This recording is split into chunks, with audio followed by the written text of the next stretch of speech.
প্রিয় শ্রোতা, শুভেচ্ছা জানবেন। আপনারা নিশ্চয়ই জানেন জীবন বড্ড জটিল, যার রন্ধ্রে রন্ধ্রে রয়েছে এক কঠিন বাস্তবতা।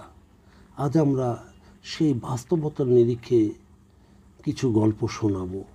তাহলে শুনুন। জীবনে যা চাই তা পাই না। সত্যি আমাদের চাওয়া পাওয়ার সঙ্গে কোনো সংযুক্তি নাই, বা আমাদের আকাঙ্ক্ষার সাথে কোনো বাস্তবতা নাই। তাহলে কিভাবে আমরা সেই প্রত্যাশায় ফিরে যেতে পারি? তাহলে শুনুন। প্রত্যাশা বনাম বাস্তবতা। কখনো কখনো আমাদের স্বপ্নগুলি অবাস্তব বা আমাদের বর্তমান পরিস্থিতির সাথে সঙ্গতিপূর্ণ নয়। আমরা যা চাই তার উপর যখন আমরা খুব বেশি ফোকাস করি, তখন আমরা সুযোগ বা পথ উপেক্ষা করতে পারি, যা অপ্রত্যাশিত উপায়ে পরিপূর্ণতার দিকে নিয়ে যেতে পারে। ভয় এবং প্রতিরোধ।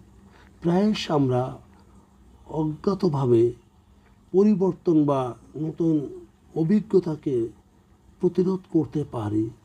আমরা যা চাই তা হতে পারে ব্যর্থতা, প্রত্যাখ্যান বা অজানা ভয় বা আতঙ্ক আমাদের আরামদায়ক অঞ্চলে আটকে রাখতেও পারে।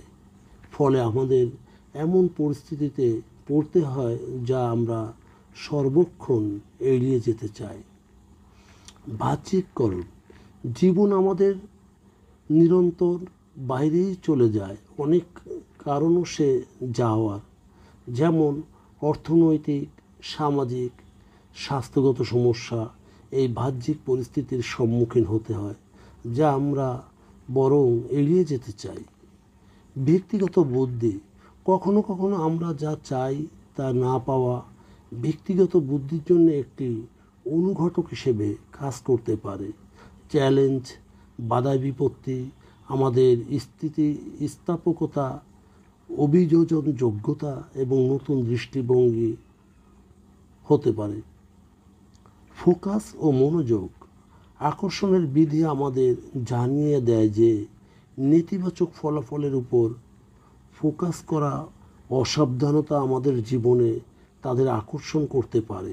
আমরা যা চাই না তার উপর যদি আমরা চিন্তা করি, তাহলে আমাদের ইচ্ছার সাথে সামঞ্জস্যপূর্ণ মানসিকতা গড়ে তোলার পরিবর্তে আমরা সেই অভিজ্ঞতা প্রকাশ করতে পারি। জীবনের জটিলতা। জীবন সহজাতভাবে জটিল এবং আকাঙ্ক্ষাগুলিও প্রায়শ একে অপরের সাথে প্রতিযোগিতা করে।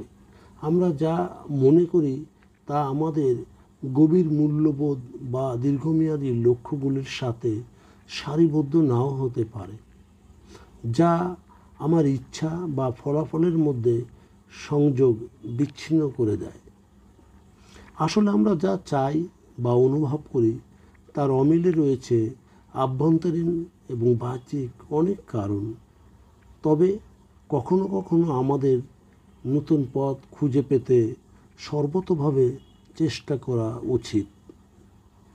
প্রিয় শ্রোতা, আমাদের এই অভিজ্ঞতা বা চর্চা যদি আপনার ভালো লাগে, তাহলে আমাদের লাইক এবং শেয়ার দিন। ধন্যবাদ।